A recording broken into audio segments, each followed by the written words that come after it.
हाय। नमस्कार। जय श्री कृष्ण।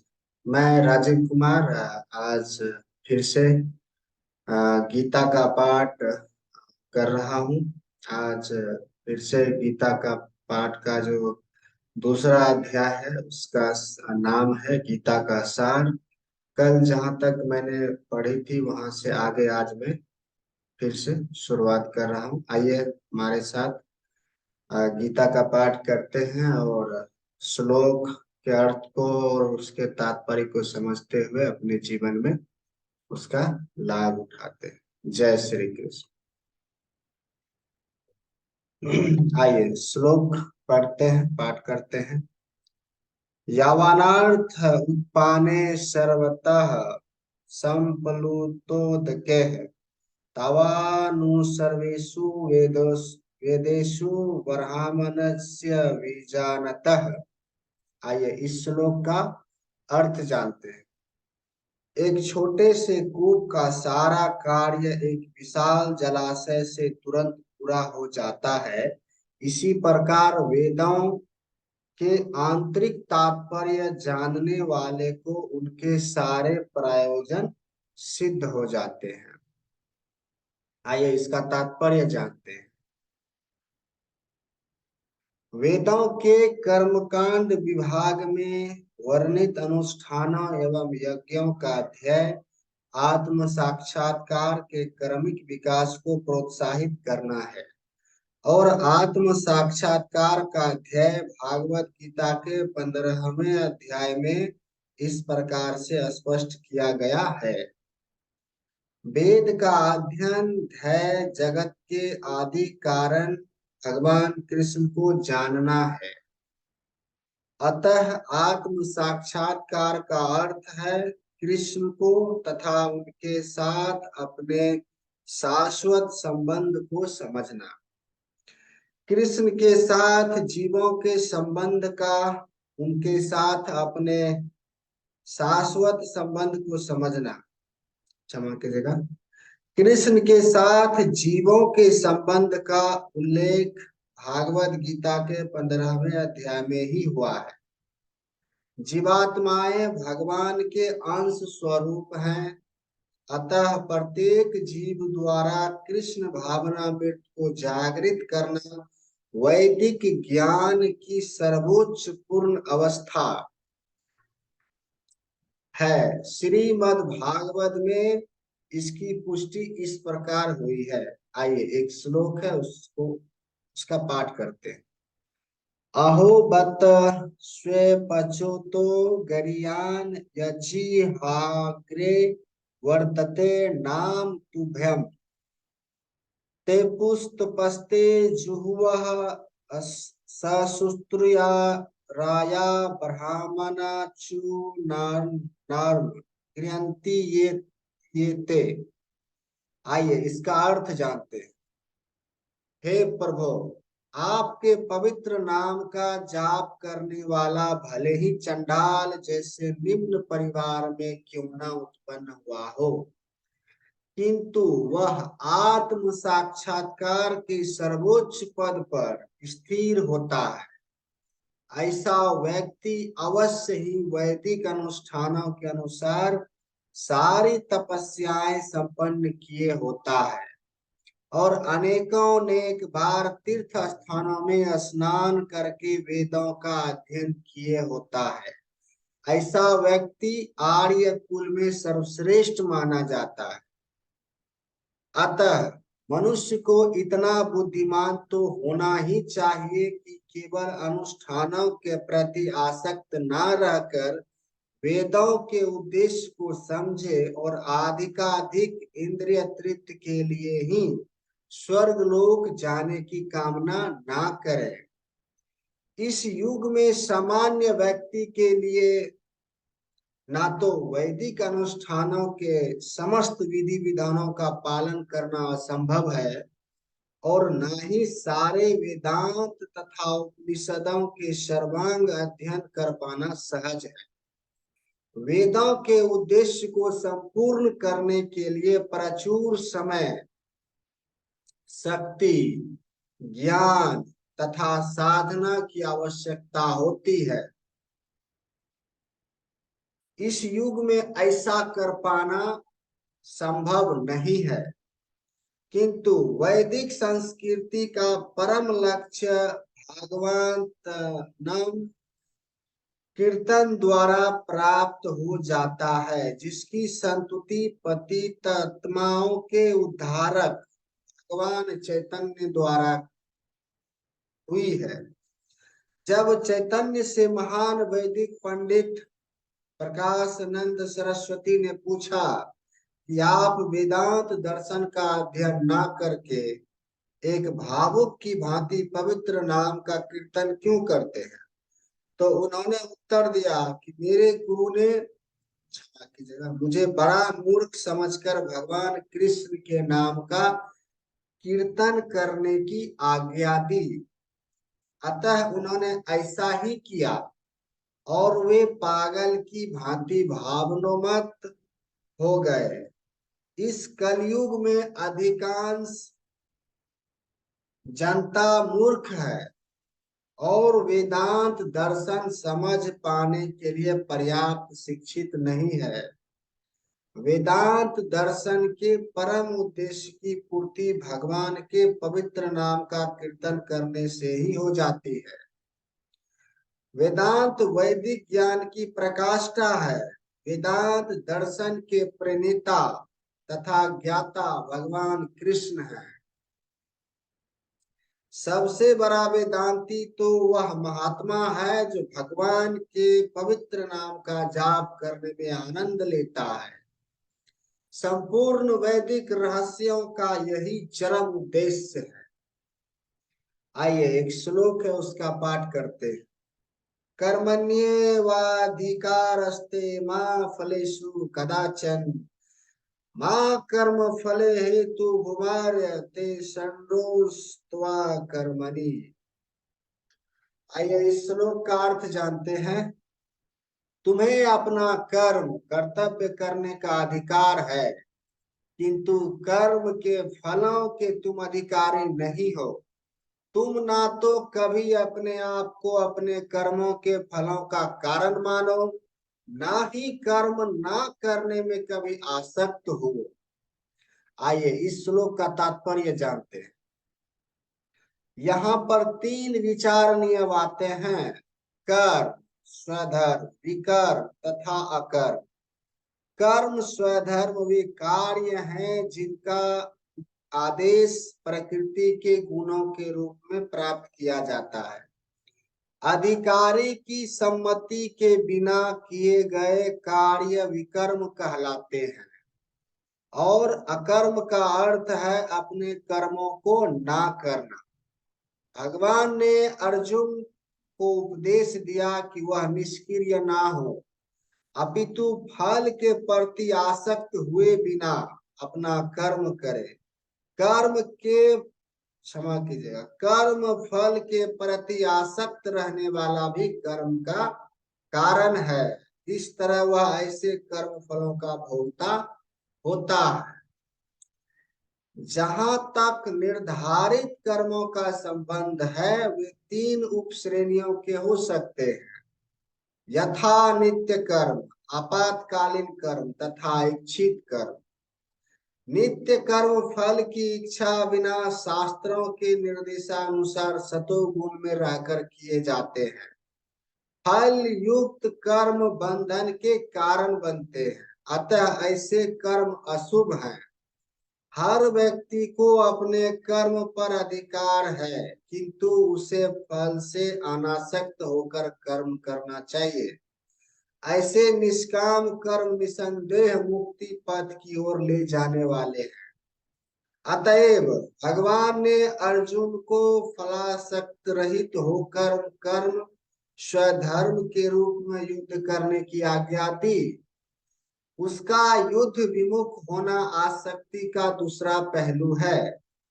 ऐसी आसक्ति से कभी मुक्ति पथ की प्राप्ति नहीं हो पाती। आसक्ति चाहे स्वीकारात्मक हो या निषेधात्मक, वह बंधन का कारण है। अकर्म पापमय है, अतः कर्तव्य के रूप में युद्ध करना ही अर्जुन के लिए मुक्ति का एकमात्र कल्याणकारी मार्ग था। आइए एक और श्लोक का पाठ करते हैं।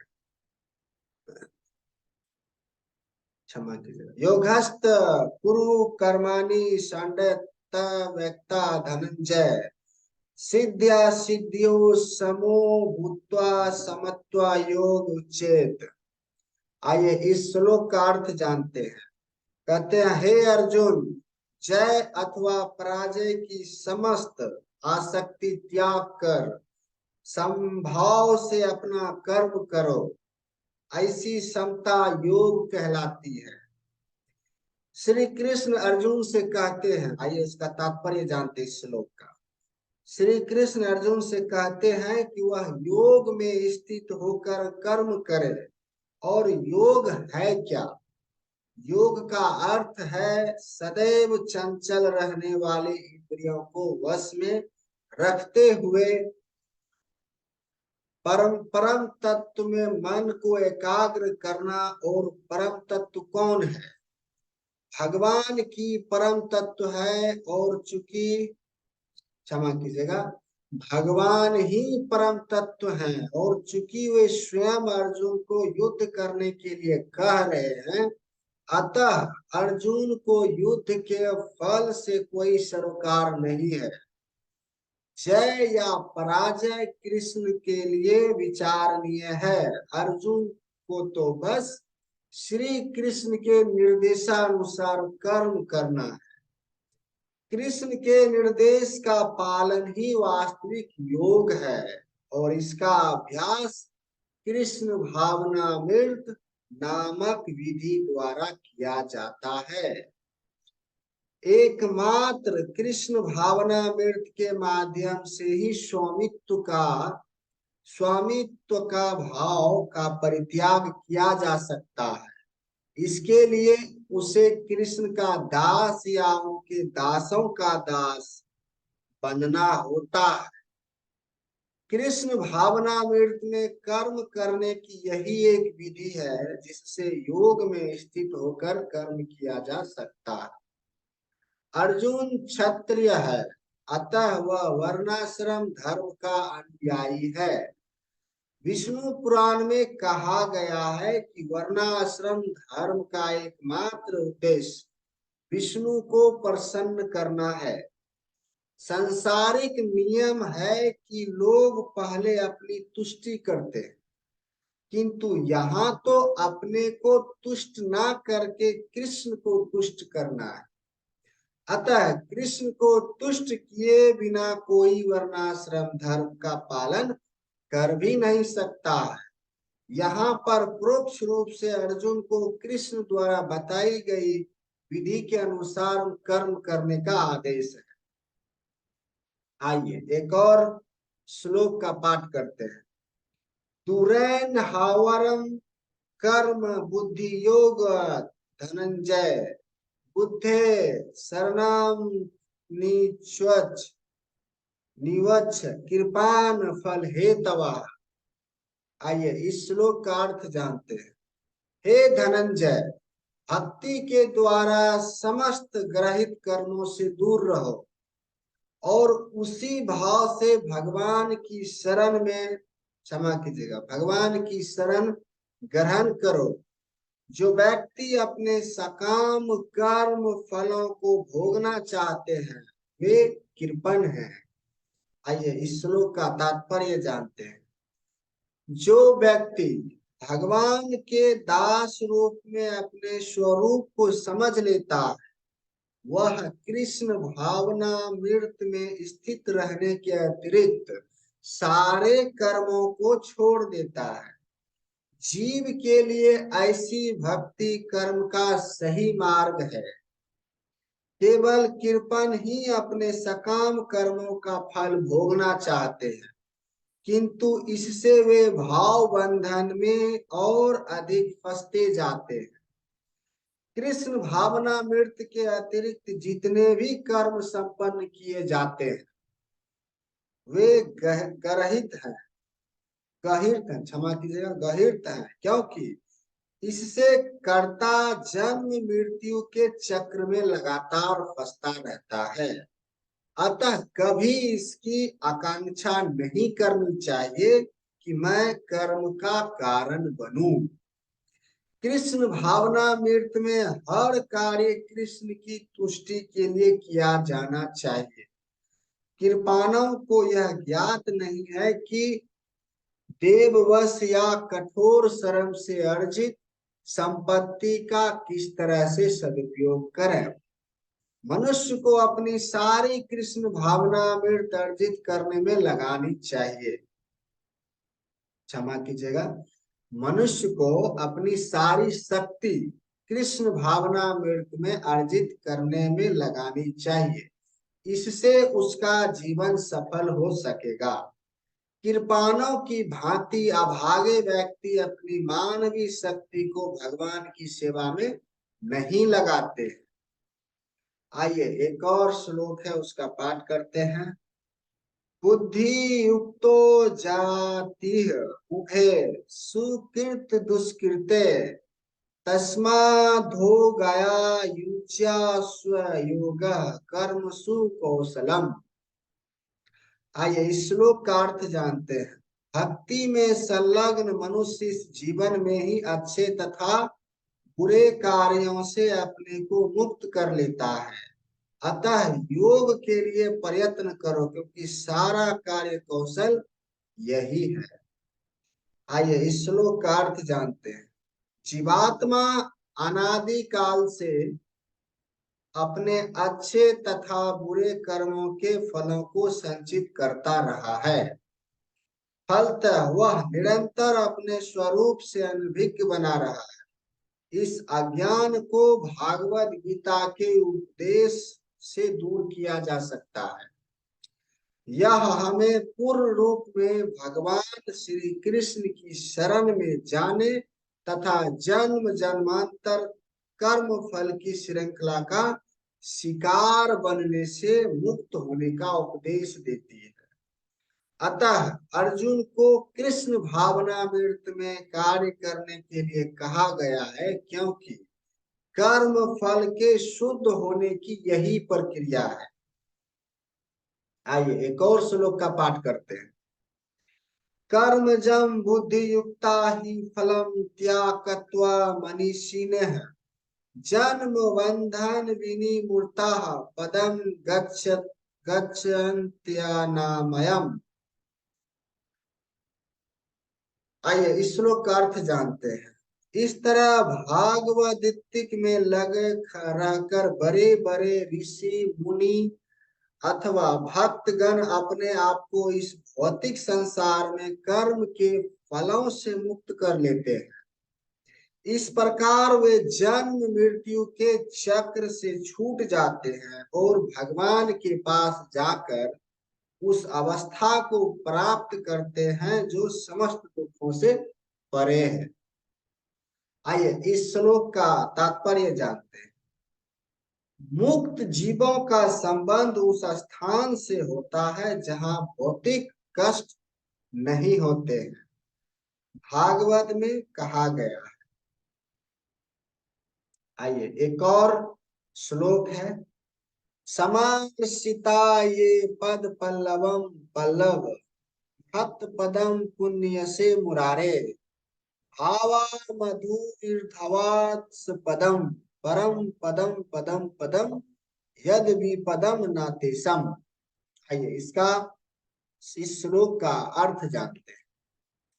जिसने भगवान के चरण कमल रूपी नाव को ग्रहण कर लिया है, जो 10 जगत के आश्रय है और मुकुंद नाम से विख्यात है, अर्थात मुक्ति के दाता है, उसके लिए यह भवसागर गोपुर में समाये जल के समान है। उसका लक्ष्य परम पद है, अर्थात वह स्थान जहाँ भौतिक कष्ट नहीं है या कि वैकुंठ है।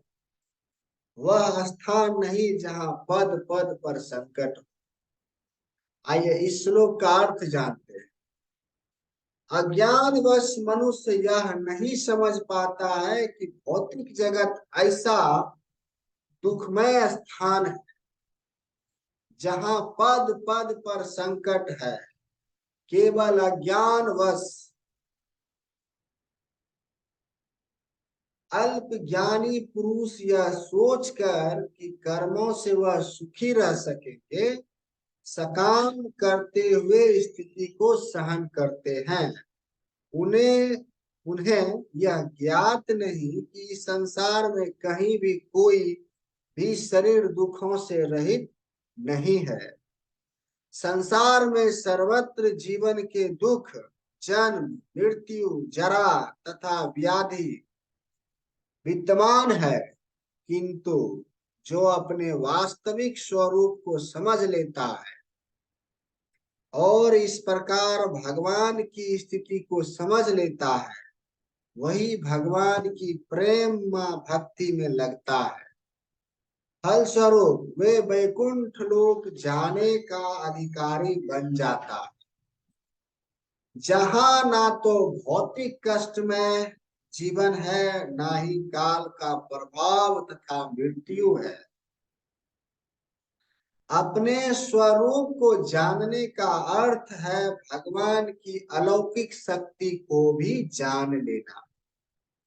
जो भ्रमवश यह सोचता है कि जीव की स्थिति तथा भगवान की स्थिति एक समान है, वह अपने आप को प्रभु मान लेता है और इस तरह जन्म मृत्यु की पुनरावृत्ति का पथ चुन लेता है।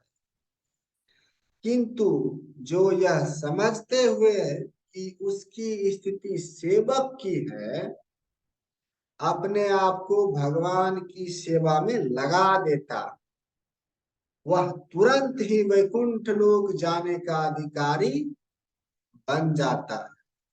भगवान की सेवा कर्म योग का, क्षमा कीजिएगा, कर्म योग या बुद्धि योग कहलाती है, जिसे स्पष्ट शब्दों में भागवत कहते हैं। आइए एक श्लोक है, उसका पाठ करते हैं।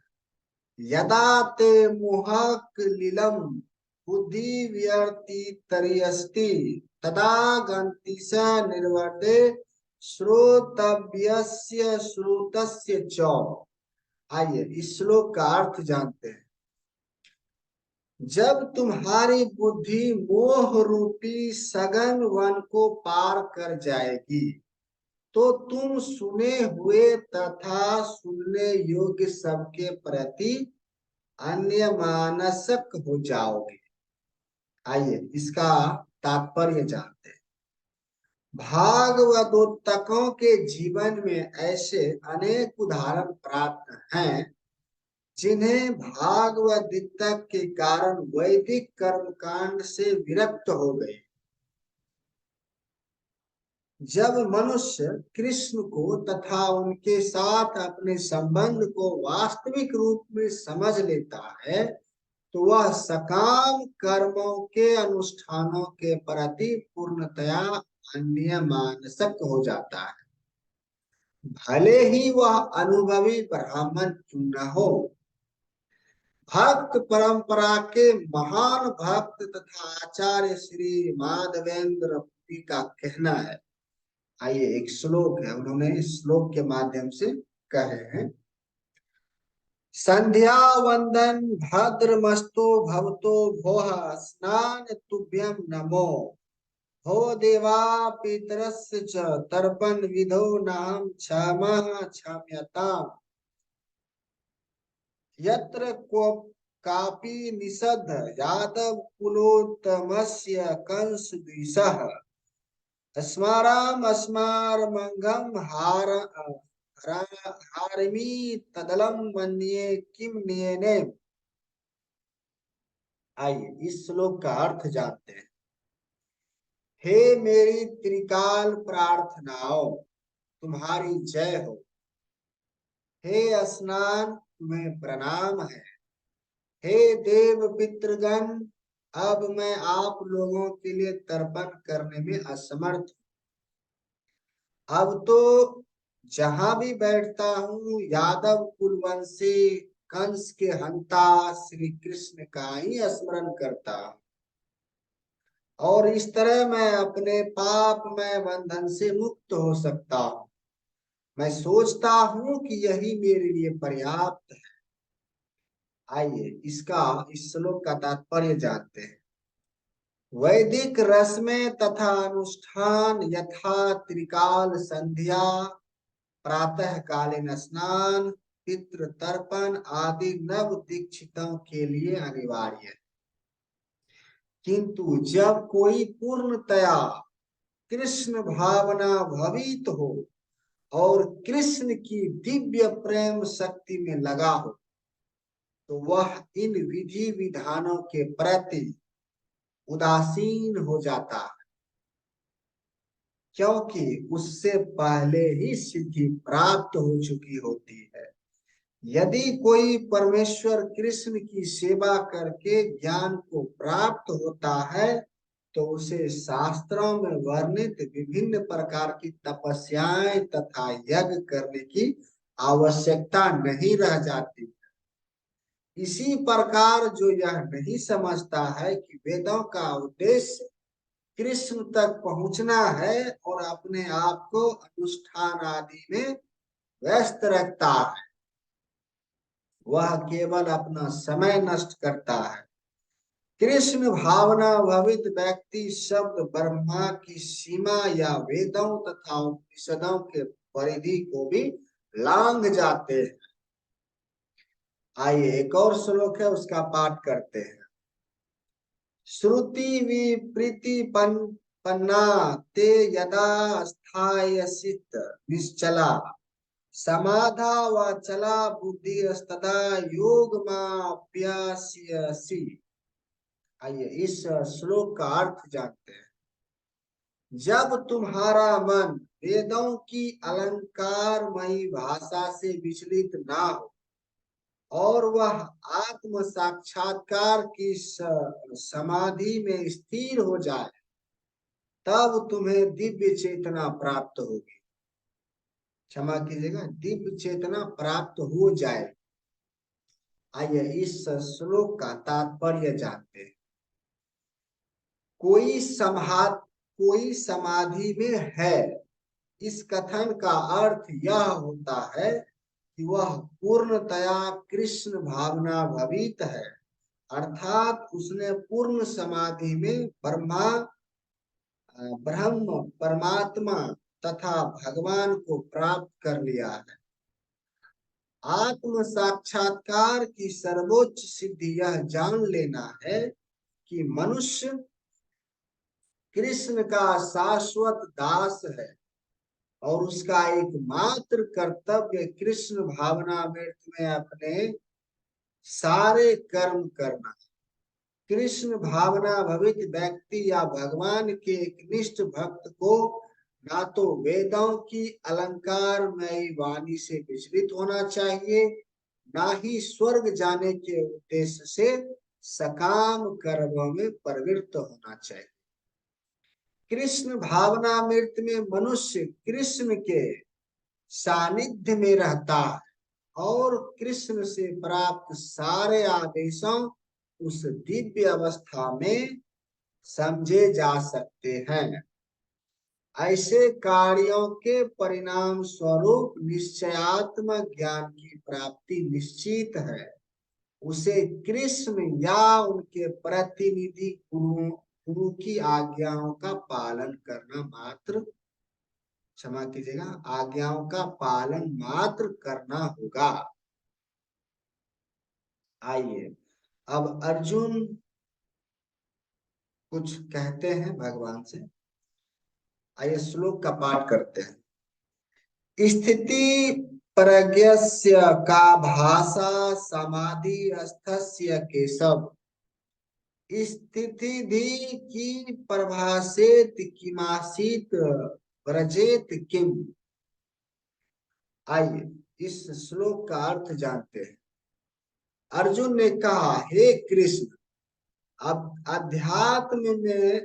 अध्यात्म में लीन चेतना वाले व्यक्ति स्थित प्रज्ञ के क्या लक्षण है, वह कैसे बोलता है तथा उसकी भाषा क्या है, वह किस तरह बैठता है और चलता है। आइए इस श्लोक का तात्पर्य जानते हैं। जिस प्रकार प्रत्येक व्यक्ति के उसकी विशिष्ट स्थिति के अनुसार कुछ लक्षण होते हैं, उसी प्रकार कृष्ण भावना भवित पुरुष का भी विशिष्ट स्वभाव होता है। यथा उसका बोलना, चालना, सोचना, क्षमा कीजिएगा, बोलना, चलना, सोचना आदि।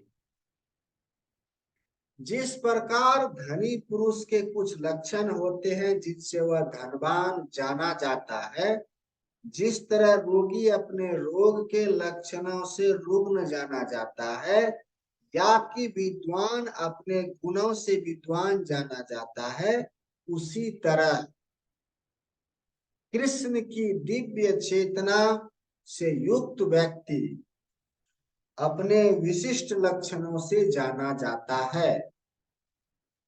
इन लक्षणों को भागवत गीता से जाना जा सकता है, किंतु सबसे महत्वपूर्ण बात यह है कि कृष्ण भावना भवित व्यक्ति किस तरह बोलता है, क्योंकि वाणी ही किसी मनुष्य का सबसे महत्वपूर्ण गुण है। कहा जाता है कि मूर्ख का पता तब तक नहीं लगता जब तक वह बोलता नहीं है। एक बने ठने मूर्खों को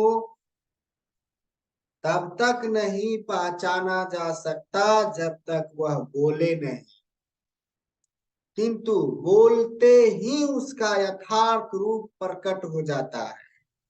कृष्ण भावना भवित व्यक्ति का सर्व प्रमुख लक्षण यह है कि वह केवल कृष्ण तथा उन्हीं से संबंध विषयों के बारे में बोलता है।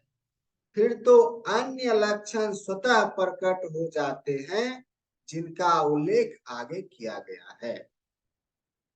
आइए अब भगवान श्री कृष्ण अर्जुन के प्रश्नों का उत्तर देते हैं इस श्लोक के माध्यम से। प्रजाहित यदा कामान स्वर्व पार्थ मनोगतान आत्मयेन वात्माना तुष्टः स्थिति प्राज्ञस्त दोच्येत। आइए इस श्लोक का अर्थ जानते हैं। भगवान श्री कृष्ण ने क्या कहा।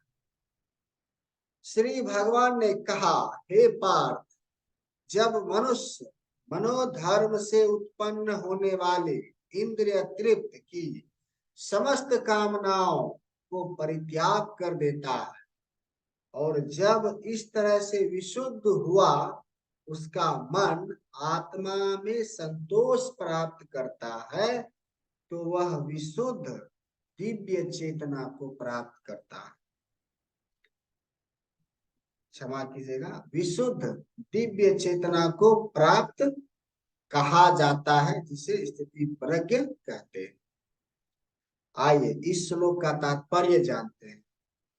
श्रीमद् भागवत में पुष्टि हुई है कि जो मनुष्य पूर्णतया कृष्ण भावना भवित या भागवत तक होता है, उसमें महर्षियों के समस्त सद्गुण पाए जाते हैं, किंतु जो व्यक्ति आध्यात्म में स्थित नहीं होता है उसमें एक भी योग्यता नहीं होती है, क्योंकि वह अपने मनोधर्म पर ही आश्रित रहता है। फलतः यहाँ यह ठीक ही कहा गया है कि व्यक्ति को मनोधर्म द्वारा कल्पित सारी विषय वासना को त्यागना होता है। कृत्रिम साधन से इनको रोक पाना संभव नहीं है, किंतु यदि कृष्ण भावना मृत में लगा हो तो सारी विषय वासना स्वतः बिना किसी प्रयास के दब जाती है। अतः मनुष्य को बिना किसी झिझक के कृष्ण भावना मृत में लगना होगा, क्योंकि यह भक्ति उसे दिव्य चेतना प्राप्त करने में सहायक होगी। अत्यधिक उन्नत जीवात्मा यानी महात्मा अपने आप को परमेश्वर का शाश्वत दास मानकर आत्मतुष्ट रहता है। ऐसे आध्यात्मिक पुरुष के पास भौतिकता से उत्पन्न एक भी विषय वासना फटक नहीं पाती। वह अपने को निरंतर भगवान का सेवक मानते हुए सहज रूप में सदैव प्रसन्न रहता है। आइए एक और श्लोक है, उसका पाठ करते हैं। दुखेषु अनुद्विग्रमनः सुखेषु विगत स्फिरः वीतराग भय क्रोधः स्थित धीर्मुनिरुच्येत। आइए इस श्लोक का अर्थ जानते हैं। जो त्रय तपों के होने पर भी मन में विचलित नहीं होता है, अतः अथवा सुख में प्रसन्न नहीं होता है, और जो आसक्ति भय तथा क्रोध से मुक्त है, वह स्थिर मन वाला मुनि कहलाता है। आइए इस श्लोक का तात्पर्य समझते हैं। मुनि शब्द का अर्थ है वह जो शुष्क चिंतन के लिए मन को अनेक प्रकार से उद्वेलित करे, किंतु किसी तथ्य पर ना पहुंच सके। कहा जाता है कि प्रत्येक मुनि का अपना अपना दृष्टिकोण होता है, और जब तक एक मुनि अन्य मुनियों से भिन्न ना हो तब उसे वास्तविक मुनि नहीं कहा जा सकता। ना चासा वीरिषिर्यस्य मताम न भिन्नतम। महाभारत वन पर्व में इसका उल्लेख है। किंतु जिस स्थिताधि मुनि का भगवान ने यहाँ उल्लेख किया है, श्री कृष्ण भगवान ने यहाँ उल्लेख किया है, वह सामान्य मुनि से भिन्न है। स्थितादि मुनि सदैव कृष्ण भावना भवित रहता है, क्योंकि वह सारा सृजनात्मक चिंतन पूरा कर चुका होता है। वह प्रशांत निशेष मनोरथांतर कहलाता है, या जिसने शुष्क चिंतन की अवस्था को पार कर ली है और इस निष्कर्ष पर पहुंचा है कि भगवान श्री कृष्ण या वासुदेव ही सब कुछ हैं। वासुदेव सर्वमिति सा महात्मा स दुर्लभ। वह स्थिर चित्त मुनि कहलाता है। ऐसा कृष्ण भावना मृत, क्षमा कीजिएगा, ऐसा कृष्ण भावना भवित व्यक्ति तीनों तपों के संघात से तनिक भी विचलित नहीं होता, क्योंकि वह इन कष्टों तपों को भागवत कृपा के रूप में लेता है, और पूर्व पापों के कारण अपने को अधिक कष्ट के लिए योग्य मानता है, और वह देखता है कि उसके सारे दुख भागवत कृपा से रंच मात्र रह जाते हैं। इसी प्रकार जब वह सुखी होता है तो अपने सुख के लिए अयोग्य मानकर उसका भी श्रेय भगवान को देता है। वह सोचता है कि भागवत कृपा से ही वह ऐसी सुखद स्थिति में है, और भगवान की सेवा और अच्छी तरह से कर सकता है, और भगवान की सेवा के लिए तो वह सदैव साहस करने के लिए शास्त्रज्ञ रहता है वह राग या विराग से प्रभावित नहीं होता। राग का अर्थ होता है अपनी इंद्रिय तृप्ति के लिए वस्तुओं को ग्रहण करना, और विराग का अर्थ है ऐसी इंद्रियां आसक्ति का अभाव। किंतु कृष्ण भावनामृत में स्थिर व्यक्ति में न राग होता है न विराग, क्योंकि उसका पूरा जीवन ही भागवत सेवा में अर्पित रहता है। फलतः सारे प्रयास असफल रहने पर भी वह क्रुद्ध नहीं होता। चाहे विजय हो या ना हो, कृष्ण भावना भवित व्यक्ति अपने संकल्प का पक्का होता है। क्षमा कीजिएगा, आइए अगला पाठ का, क्षमा कीजिएगा, अगला श्लोक का पाठ करते हैं। या सर्वत्रानभि स्त्रे हस्तात् तात्पर्य शुभाशुभम नाभिनंदति न दृष्टि तस्य प्रज्ञा प्रतिष्ठता। आइए इस श्लोक का अर्थ जानते हैं।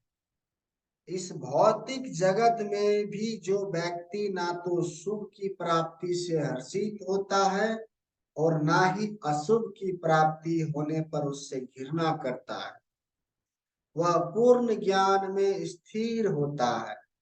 आइए इसका तात्पर्य जानते हैं।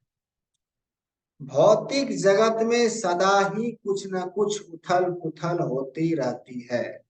उसका परिणाम अच्छा हो चाहे बुरा, जो ऐसी उथल पुथल से विचलित नहीं होता, जो अच्छे शुभ या बुरे अशुभ से अप्रभावित रहता है, उसे कृष्ण भावनामृत में स्थिर समझना चाहिए।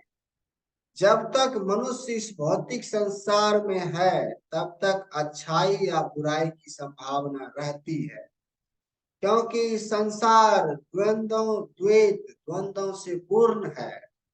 किंतु जो कृष्ण भावनामृत में स्थिर है वह अच्छाई या बुराई से अछूत रहता है, क्योंकि उसका सरोकार कृष्ण से रहता है, जो सर्व मंगलमय है। ऐसे कृष्ण भावनामृत से मनुष्य पूर्ण ज्ञान की स्थिति प्राप्त कर लेता है, जिसे समाधि कहते हैं। आइए एक और श्लोक है, उनका पाठ करते हैं। यदा सहर्ते चायाम कुमोर्नडिव सर्वास इंद्रियाणि इंद्रियार्थेभ्यः तस्य प्रज्ञा प्रतिष्ठता। आइए जिस प्रकार कछुआ अपने अंगों को संकुचित करके खोल के भीतर कर लेता है, उसी तरह मनुष्य जो अपनी इंद्रियों को इंद्रिय विषयों से खींच लेता है, वह पूर्ण चेतना के दृढ़ता पूर्वक, क्षमा कीजिएगा, वह पूर्व चेतना में दृढ़ता पूर्वक स्थिर रहता है। आइए इस श्लोक का तात्पर्य जानते हैं।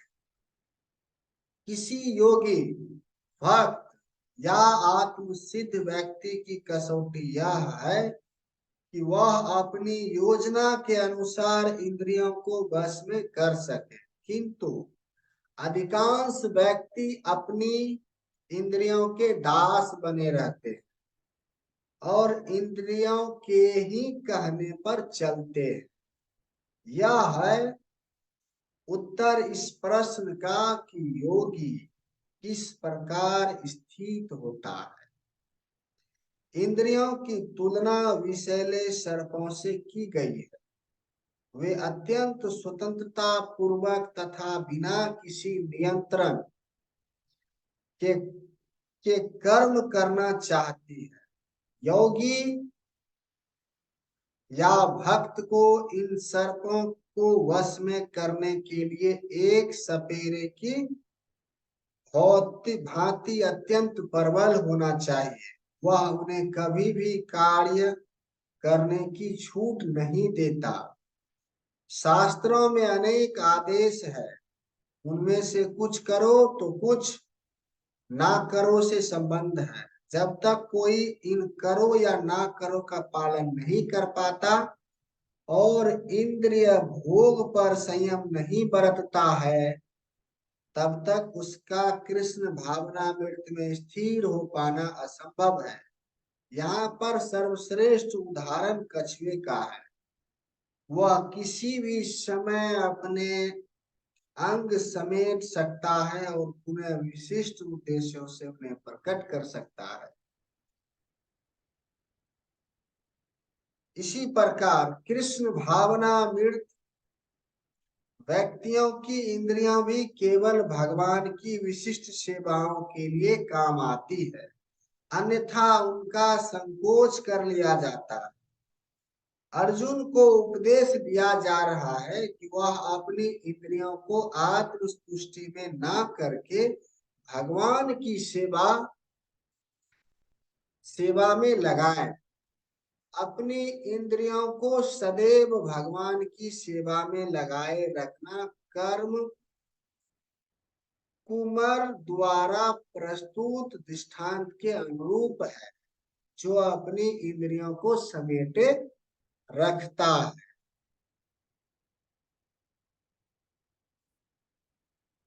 आइए एक अगला श्लोक है। विषया विनर विनर्वर्तन्ते निराहारस्य देहिन रसवर्ज रसोप्यसम परम दुष्टा निर्वर्तन्ते। आइए इस श्लोक का तात्पर्य जानते हैं। देहधारी जीव इंद्रिय भोग से भले ही निर्मित हो जाए, पर उसमें इंद्रिय भोगों की इच्छा बनी रहती है। लेकिन उत्तम रस के अनुभव होने से ऐसे कार्यों को बंद करने पर वह भक्ति में स्थिर हो जाता है। आइए इस श्लोक का तात्पर्य जानते हैं। जब तक कोई आध्यात्म को प्राप्त ना हो, तब तक इंद्र भोग से विरत होना असंभव है। विधि विधानों द्वारा इंद्र भोग को संयमित करने की विधि वैसी ही है जैसे किसी रोगी के किसी भोज्य पदार्थ खाने पर प्रतिबंध लगना। किंतु इससे रोगी की ना तो भोजन के प्रति रुचि समाप्त होती है और ना वह ऐसा प्रतिबंध लगाया जाना चाहता। इसी प्रकार अल्प ज्ञानी व्यक्तियों के लिए इंद्रिय संयम इंद्रिय संयमन के लिए अष्टांग योग जैसा, क्षमा कीजिएगा, जैसी विधि की संस्तुति की जाती है, जिसमें यम, नियम, आसन, प्राणायाम, प्रत्याहार, धारणा, ध्यान आदि सम्मिलित है।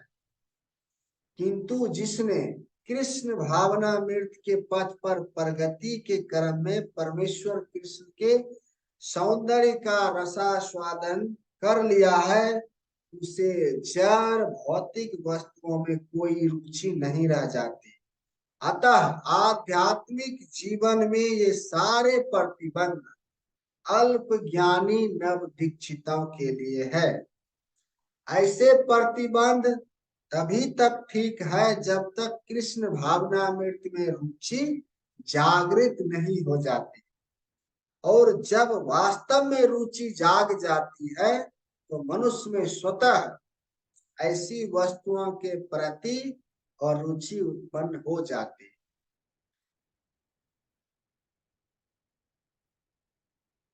आइए एक और श्लोक का पाठ करते हैं। यतो हापि कौन्तेय पुरुषस्य विसृतः इंद्रियाणि प्रमाथीन हरिन्ति परसंभ मनः।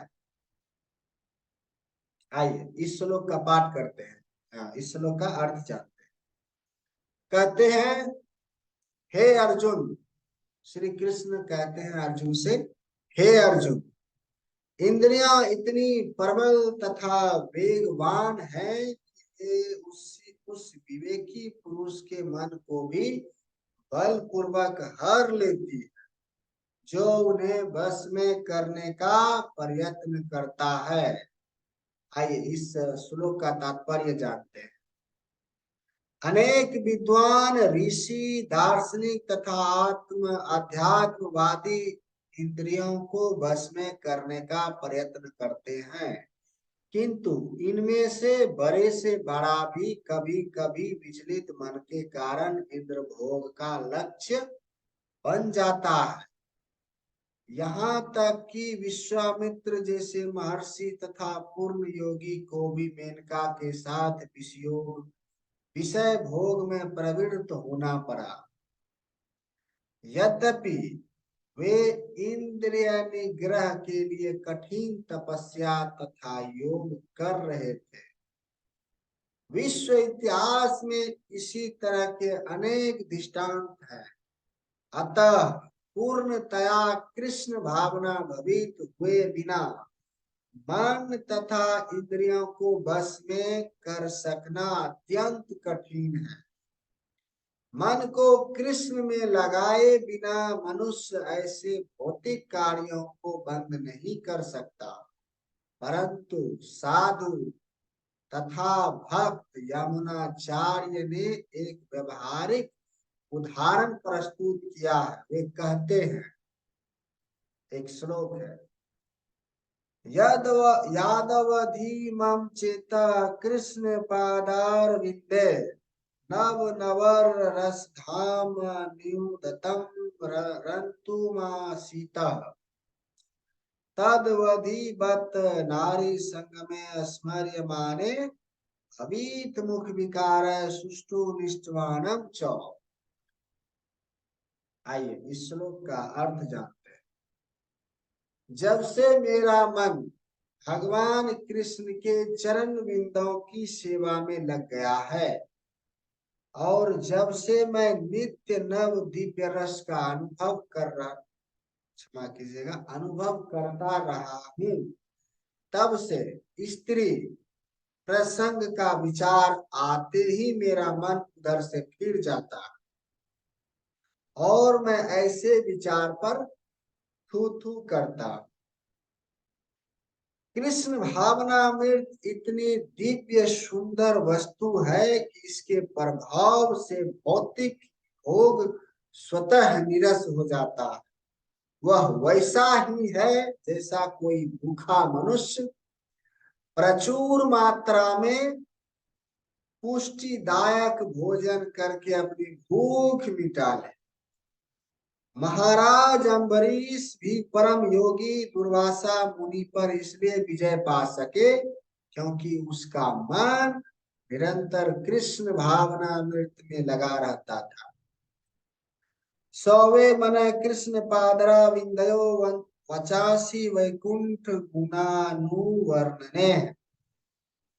आइए एक और श्लोक है, उसका पाठ करते हैं। तानी शर्वीन सायं युक्त आसीत मत्परः वसे ही यस्येन्द्राणि तस्य प्रज्ञा प्रतिष्ठता। आइए इस श्लोक का अर्थ जानते हैं।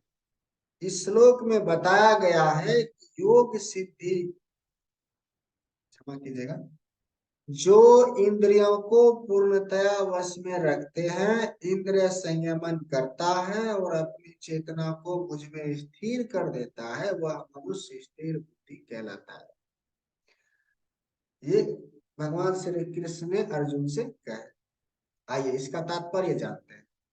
इस श्लोक में बताया गया है कि योग सिद्धि की चरम अनुभूति कृष्ण भावनामृत ही है। जब तक कोई कृष्ण भावना भवित नहीं होता है, तब तक इंद्रियों को वश में करना संभव नहीं है। जैसा कि पहले कहा जा चुका है, दुर्वासा मुनि का झगड़ा महाराज अम्बरीश से हुआ क्योंकि वे गर्ववश महाराज अम्बरीश पर क्रुद्ध हो गए, जिससे अपनी इंद्रियों को रोक नहीं पाए। दूसरी ओर यद्यपि राजा मुनि के समान योगी ना था, किंतु वह कृष्ण का भक्त था और उसने मुनि के सारे अन्याय और न्याय सह लिए, जिससे वह विजयी हुआ। राजा अपनी इंद्रियों को बस में कर सका, क्योंकि उसमें निम्नलिखित गुण थे, जिसका उल्लेख श्रीमद् भागवत गीता में हुआ है। आइए, क्या है वो श्लोक। सौवे मन कृष्ण पादराविंद यो वर्चंसी वैकुंठ गुणानुवर्णेन करो हरे मंदिरा मार्जानुदिशु श्रुतम चक्राच्युत सतकथोदय मुकुंद लिन लय दर्शने दृश्यो तद भृत्याग त्यागत्र स्पर्शे गषणम घ्राणं च तत्पाद सरोज सौरभे श्रीमत्तुलस्य रसान् तदर्पिते पादे पादो हरे क्षेत्र पादानुस पर्णे शिरो हर्षि केश पादाभि वंदने काम च दास्य न तु काम काम्याया यथोत्तम श्लोक जनाश्रया रति है। ये बहुत बड़ा श्लोक है, इसका अर्थ जानते हैं।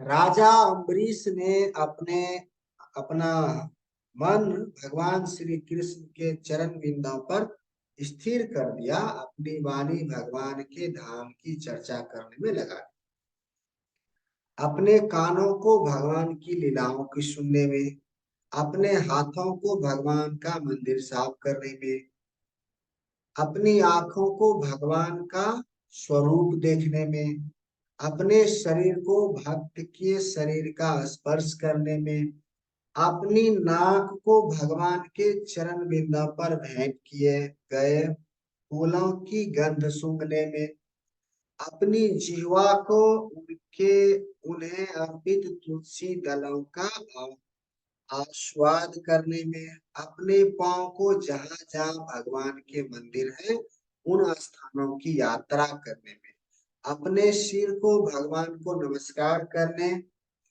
में तथा अपनी इच्छाओं को भगवान की इच्छाओं को पूरा करने में लगा दिया।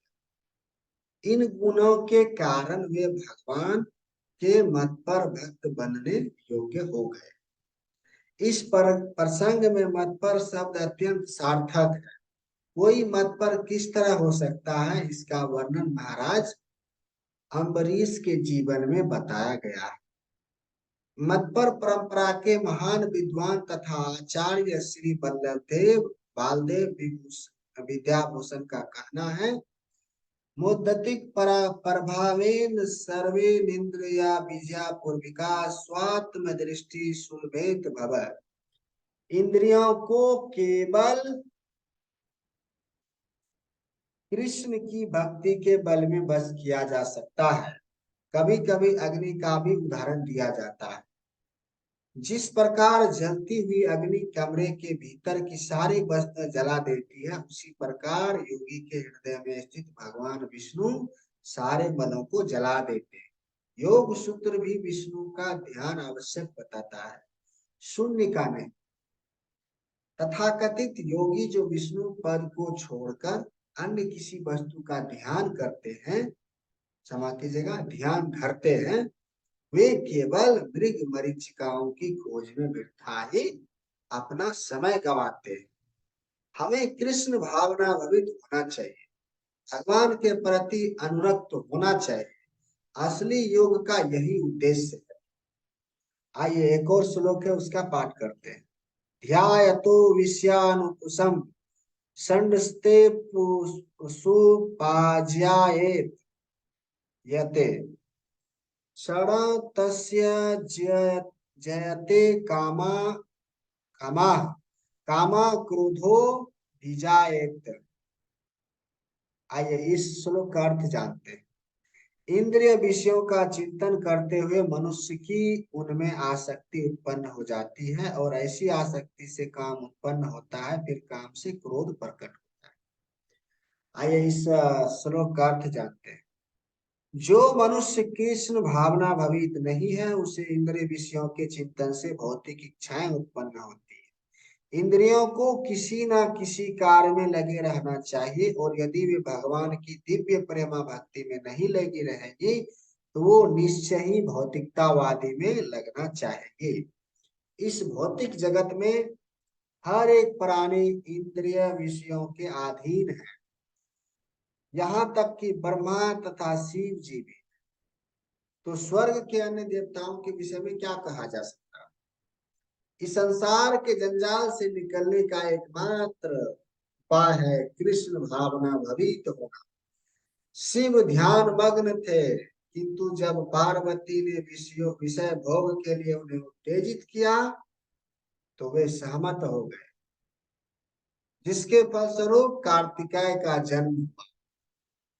इसी प्रकार तरुण भागवत तक हरिदास ठाकुर को माया देवी के अवतार ने मोहित करके उन्हें मोहित करने का प्रयास किया, किंतु विशुद्ध कृष्ण भक्ति के कारण वे इस कसौटी पर खरे उतरे। जैसा कि यमुनाचार्य के उपर्युक्त श्लोक में बताया जा चुका है, भगवान का एक निष्ठ भक्त भगवान की संगति के आध्यात्मिक सुख का आस्वाद करने के कारण समस्त भौतिक इंद्रिय सुख को त्याग देता है। अतः जो कृष्ण भावना भवित नहीं है वह कृत्रिम दमन के द्वारा अपने इंद्रियों को वश में करने में कितना ही शक्तिशाली क्यों ना हो, अंत में अवश्य असफल होगा, क्योंकि विषय सुख का रंच मात्र विचार भी उसे इंद्रिय तृप्ति के लिए उत्तेजित कर देगा। क्रोधादवती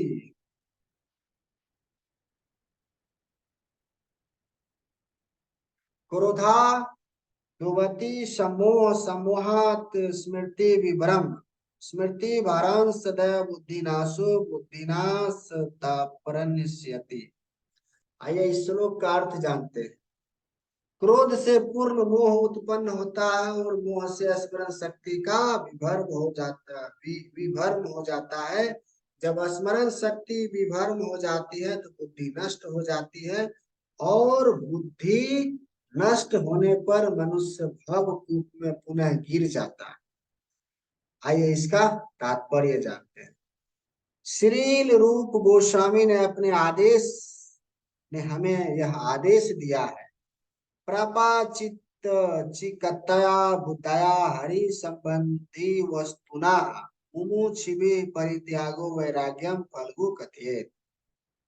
भक्ति रसमृत सिंधु। आइए इस श्लोक का अर्थ जानते हैं, तात्पर्य आगे क्या कहते हैं। कृष्ण भावनामृत के विकास से मनुष्य जान सकता है कि प्रत्येक मनुष्य का उपयोग भगवान की सेवा के लिए किया जा सकता है। जो कृष्ण भावनामृत के ज्ञान से रहित है वे कृत्रिम ढंग से भौतिक विषयों से बचने का प्रयास करते हैं। फलतः वे भाव बंधन से मोक्ष की कामना करते हुए भी वैराग्य की चरम अवस्था को प्राप्त नहीं कर पाते। उनका तथाकथित वैराग्य फल्गु अर्थात गौण कहलाता है।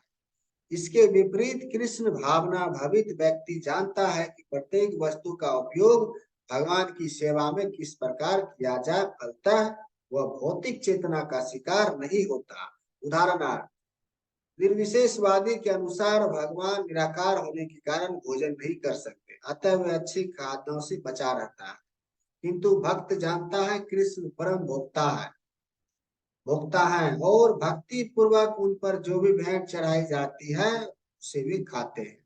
अतः भगवान को अच्छा भोजन चढ़ाने के बाद भक्त प्रसाद ग्रहण करता है। इस प्रकार हर वस्तु प्राणवान हो जाती है और अतः पतन का कोई संकट नहीं रहता। भक्त कृष्ण भावना वृत्ति में रहकर प्रसाद ग्रहण करता है, जबकि अभक्त इसे पदार्थ के रूप में तिरस्कार कर देता है। अतः निर्विशेषवादी अपने कृत्रिम त्याग के कारण जीवन को भोग नहीं पाता है और यही कारण है कि मन के थोड़े से विचलन से वह भावकूप में पुनः आ गिरता है। कहा जाता है कि मुक्ति के स्तर तक पहुंच जाने पर भी ऐसा जीव नीचे गिर जाता है क्योंकि उसे भक्ति का कोई आश्रय नहीं मिलता है। आइए भक्तगण, आज यहीं पर विराम देते हैं और कल आगे यहाँ से पाठ करेंगे। जय श्री कृष्ण।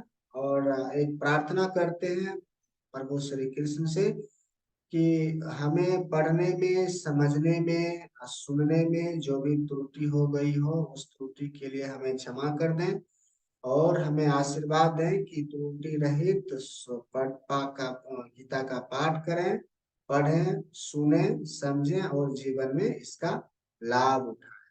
जय श्री